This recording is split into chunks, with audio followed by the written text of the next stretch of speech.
decided to take a walk. I don't know if they're cowards. I don't know what their position is. Ultimately, it's not stated in the order.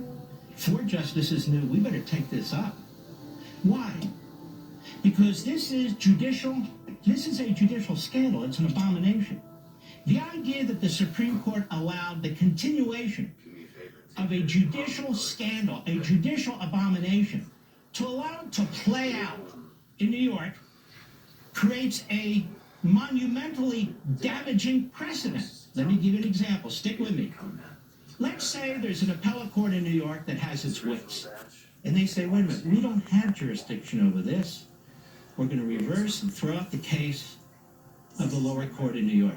That would be a great outcome for President Trump. I'm all for it. That would be great.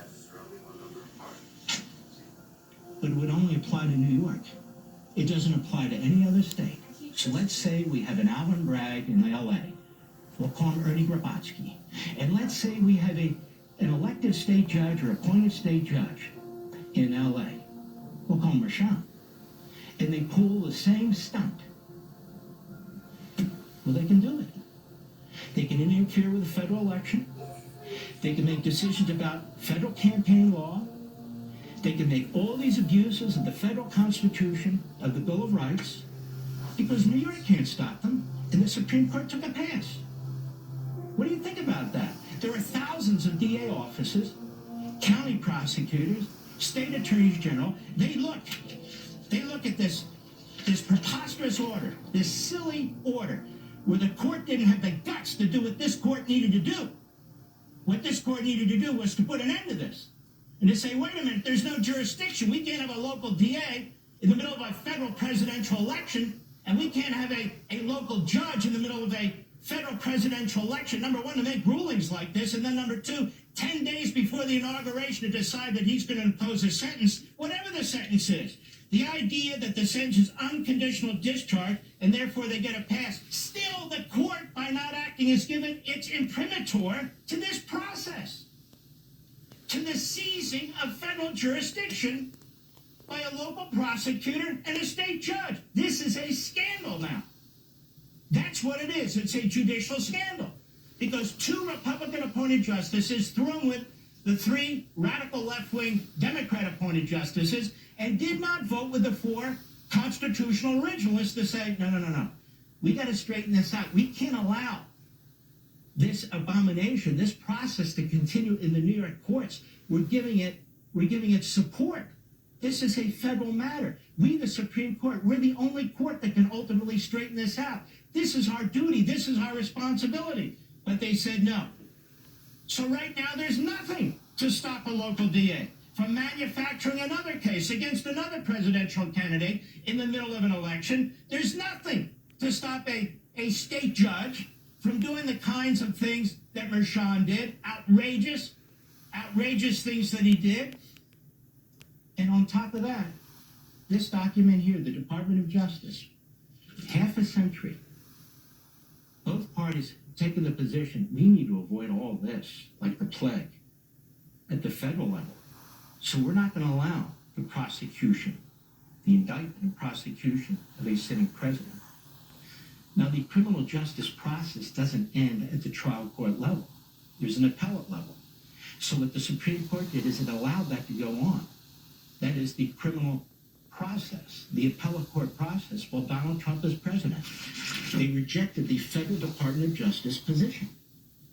In fact, everything Mershon and Bragg did violates this memo, the position of the Department of Justice for half a century, which is why there's not a single federal prosecutor who would do what's being done now, which is why they had to drop their cases. Except the case in New York goes on. And it goes on. Now, this is a big deal, this jurisdictional issue. It is a big deal because they have not resolved the issue. Let me go further. Why these 2 justices were absolute cowards and outrageous in what they did, and why what they did was abandon their responsibilities. In the Bush v. Gore, shame on both of them. The court stepped in without any statutory authority. Basically, there was an emergency appeal filed, just like an emergency appeal was filed by President Trump's lawyer. Call it whatever you want. It's a common law process at that point because it's not a statutory appeal or a statutorily sanctioned appeal. You could call it what I said the other day. You can call it kumquat. Call it whatever you want. So it's an emergency appeal. This court, these 6 Republicans, 4 did, 2 did not, should have said, thank God, they have finally sent us a document. They have finally sent us. We can act, uphold the Constitution, the Supremacy Clause. Now we can act and make it abundantly clear to every DA in the country, every Attorney General in the country, every state judge in the country, this will not stand. You cannot do this in a presidential election. You cannot do it to a presidential candidate. You don't get to interpret federal law once you've revealed what federal law you're talking about. You don't get to usurp the authority of the federal courts and this court, the Supreme Court. That's what they should have said. Wow, now we have an opportunity. The president's lawyers have given us this opportunity. Under Bush versus Gore, Ted Olson brings the case. And what were the questions? Did the Florida Supreme Court, the Supreme Court of Florida, violate Article 2, Section 1, Clause 2 of the U.S. Constitution by making new election law? That is, rather than the state legislature. The counting was still going on. The court was still adjudicating. The counting was still going on. The Supreme Court said, the process is the problem. We're stepping in now to stop the process. We can't have a state court, even a state Supreme Court, interfere with a federal presidential election in the electoral college process by changing the counting system after the fact. It violates the Equal Protection Clause of the 5th Amendment as applied to the states under the 14th Amendment. They stepped in, they stopped the process, which was becoming a scandal, an abomination, in a federal election. They didn't duck it. Rehnquist, the Chief Justice, Scalia, the Associate Justice, they didn't say, let the system play out, because the system, the process is the damage. The process is the damage. The usurpation of the jurisdiction is the damage. Now, here's the other thing. Depending on what the New York appellate courts do, Donald Trump may have to go back to the Supreme Court, assuming the New York appellate system is as corrupt as the New York trial level system. And if they go back to the Supreme Court, let me suggest to you at that point, Roberts and Barrett may in fact take the case. Who knows anymore? May in fact take the case and vote with the other 4. And so now you'll have 6 constitutionalists, not activists, constitutionalists taking up the case. What are they going to say?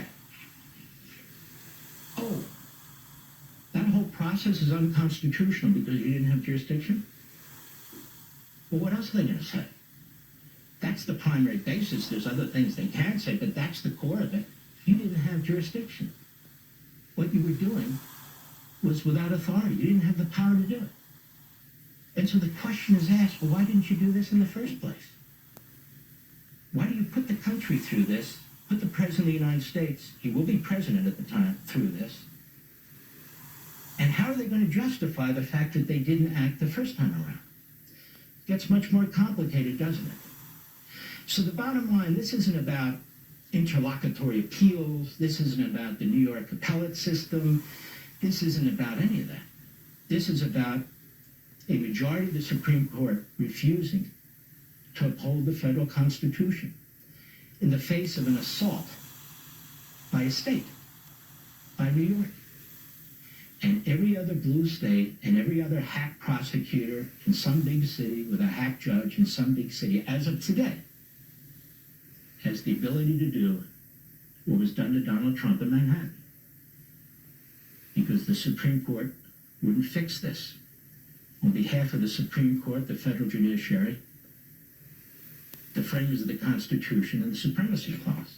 What's the point of having a Supremacy Clause if something like this can take place? The fact is, there is no point. Department of Justice rules have been trashed. Half a century. The reason for the Department of Justice rules have been trashed. And now let's go back to this phrase, unconditional discharge. Well, what's the problem, Mark?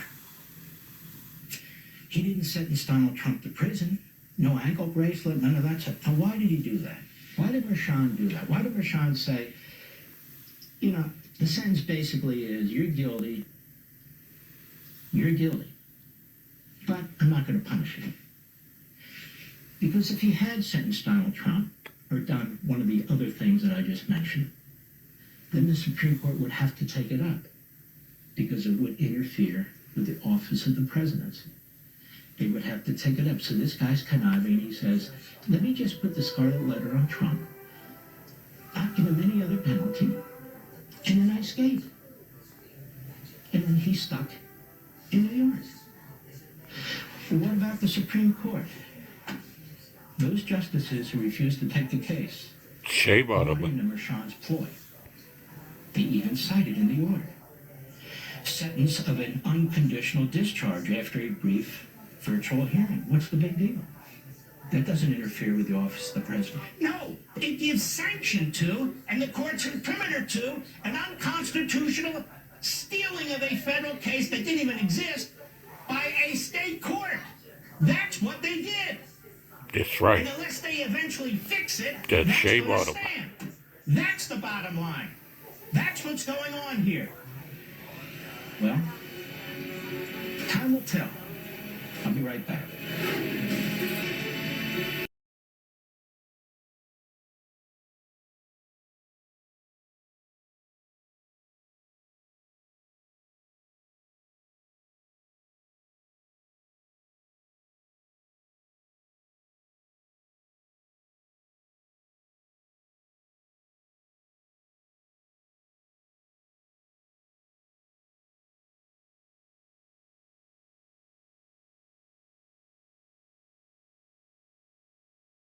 We have something called the Supremacy Clause. Why do we have that? I'll tell you why we have that. We had an Articles of Confederation, and the problem was the national government had no authority. The state governments would thumb their nose at the national government. The state governments were fighting with each other. The national government couldn't raise taxation even to have an army, even to pay its debt. And so a number of our founders got together and said, we got to change this. And long story short, we got our Constitution. One of the areas that they debated at length, was, well, whose law should control what? Because that was the heart, the core of the problem before. So they came up with is today Article 6, Clause 2, the Supremacy Clause. And what does it say? This Constitution and the laws of the United States, which shall be made and pursuant thereof, and all treaties made or which may be made under the authority of the United States, shall be the supreme law of the land. And the judges in every state shall be bound thereby. Anything in the Constitution or laws of any state to the contrary notwithstanding. Wow, that's a big deal. There was a lot of fighting over that. There were 3 iterations over this language. There was fighting at the ratification conventions, but they said it must be done if we're going to have a republic. If we're going to have a functioning country. What took place in New York was a direct attack on the Supremacy Clause in a functioning country and the purpose for the Constitution in the first place. Now, I can get into the 5th Amendment. We did that last week. The 6th Amendment. I can get into the 8th Amendment. I can get into the 14th Amendment, which applies the 5th Amendment and other amendments to the states. We can get into all that. I can wring my hands about what took place in that courtroom, and we can go all over again, a long list of outrageous decisions, outrageous acts, phony laws, and on and on and on. That gets us exactly nowhere. And so President Trump's lawyers, wisely, they go to the Supreme Court, although at the 11th hour, and they say, look, we want a stay. We want you to stay this Rashawn, his sentencing, before he puts that, that scarlet letter on President Trump's forehead about convicted felon. So we have an opportunity to do our appellate work in the New York appellate system. And in addition, they in their brief, they included several arguments that I've made here. And what did the Supreme Court do? This is all they did. It's no opinion, it's an order. And here's the order from the Supreme Court. The application for stay presented to Justice Sotomayor, and by her referred to the court, is denied for, among other reasons, the following reasons. First, the alleged evidentiary violations in President-elect Trump's state court trial can be addressed in the ordinary course on appeal with the New York courts. Second, The burden that sentencing will impose on the president-elect's responsibilities is relatively insubstantial in light of the trial court's stated intent to impose a sentence of unconditional discharge after a brief virtual hearing. 4 justices, the originalists, Justice Thomas, Justice Alito, Justice Gorsuch, and Justice Kavanaugh, would grant the application. They said, wait a minute, we need to hear this case. 5 said no, including 2 appointed by Republicans, 1 appointed by Donald Trump, the Chief Justice Roberts and an Associate Justice Barrett, who's obviously flipping, and she's flipping more and more and more. And Justice Roberts, who I've talked about before on radio and TV, he's very much influenced by the legal media, by the New York Times. He's very thin-skinned, and he has, in many respects, lost his way, in my humble opinion. If we had had a Chief Justice, William Rehnquist, and if we had had an Associate Justice, Antonin Scalia, with, in addition to these 4 outstanding justices, it would have been a 6-3 decision, and they would have taken up the case. They would have addressed this. Why? Why not just let this play out in New York?